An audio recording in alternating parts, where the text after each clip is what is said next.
Welcome to the Sweet 16 of the Best Take bracket. Here today we have a colossal 7 versus a 3 seed matchup. Matt Thompson with the 7 seed. Who are you giving your best take for, Matt? My boy Emmitt Smith today, Brandon. Okay, and Nate, who are you giving your best take for today? I am going for Larry Bird.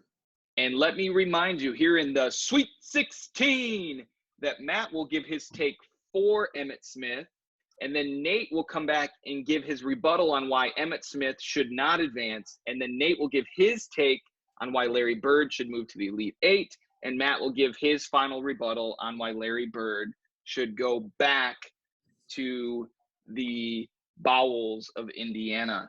And so here we go. Here we have it, a 7-3 matchup for the ages. Matthew Thompson giving his best take for Emmitt Smith, his beloved Emmitt Smith, wearing that Cowboy shirt today. 60 seconds in 3, 2, 1, begin.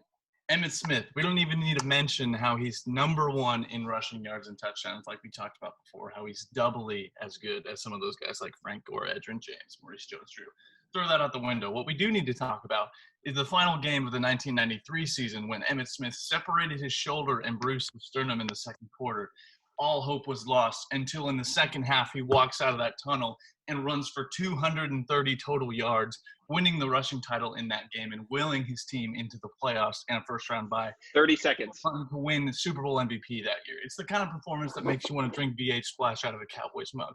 And if you don't want to take it from me, listen to the greatest coach of all time, no matter how much you hate him, Bill Belichick, the only person on record to have ever flabbergasted Bill Belichick is Emmitt Smith, when Bill said that he was flabbergasted by how Emmitt Smith was always able to turn 2-yard gains into 8-yard plays.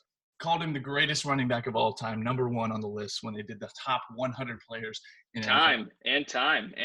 All right. He's drinking V8 Splash, and he's drinking the Emmitt Smith Kool-Aid. All right, Nate, give us the rebuttal on why Emmitt Smith should pack his bags and go home and not move on to the next round. 60 seconds of Nate Reeves' hate take on Emmitt Smith in 3, 2, 1, go.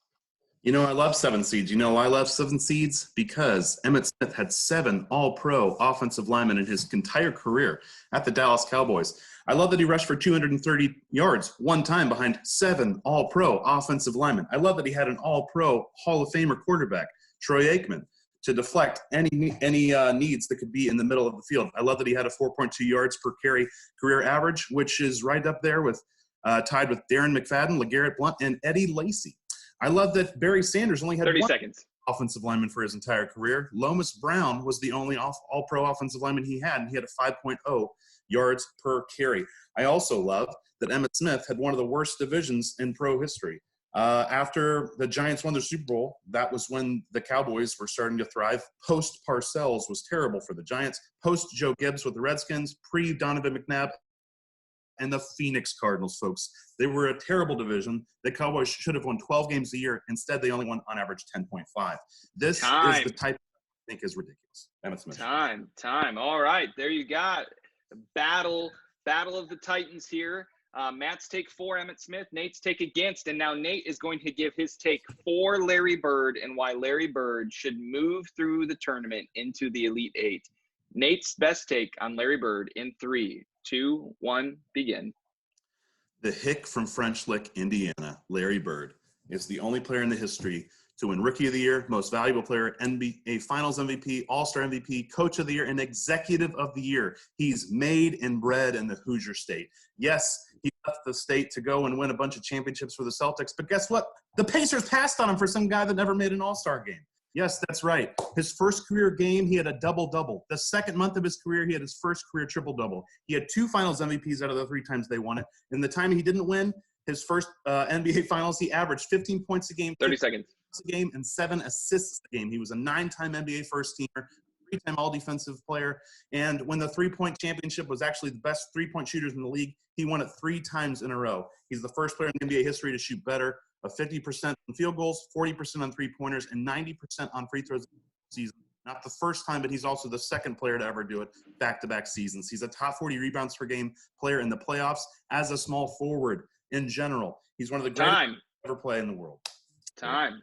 All right, there you have the best take for Larry Bird. And now Matt Thompson's rebuttal on why Larry Bird should pack his bags and come back home to Indiana. In 3, 2, 1, begin.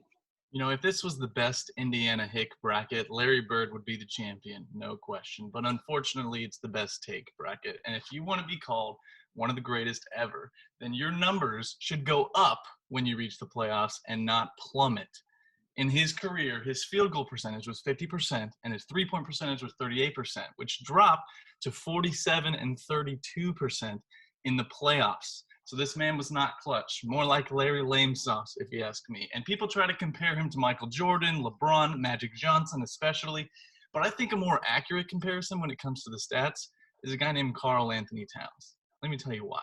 In his first 5 seasons, Larry Bird, because Cat has played 5 seasons thus far in his career, they averaged, respectively, Larry Bird had 22 points per game, 11 rebounds per game, 85% free throw shooting.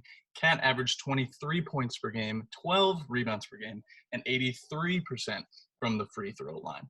Now, you might say, oh, well, you can't because this is Larry's just first 5 years, but he already had an MVP in a chip. Time. All right. Getting a little saucy in there. And the Larry Lame sauce, got some name calling going on here. Well, there you have it. The battle of the 7 and the 3 seed. Matt's push for Emmitt Smith to move to the next round. Nate's push for Larry Bird to move it to the Elite 8. Vote on who you think had the best take and who should move on to the next round. We'll see you next time on the Best Take Bracket.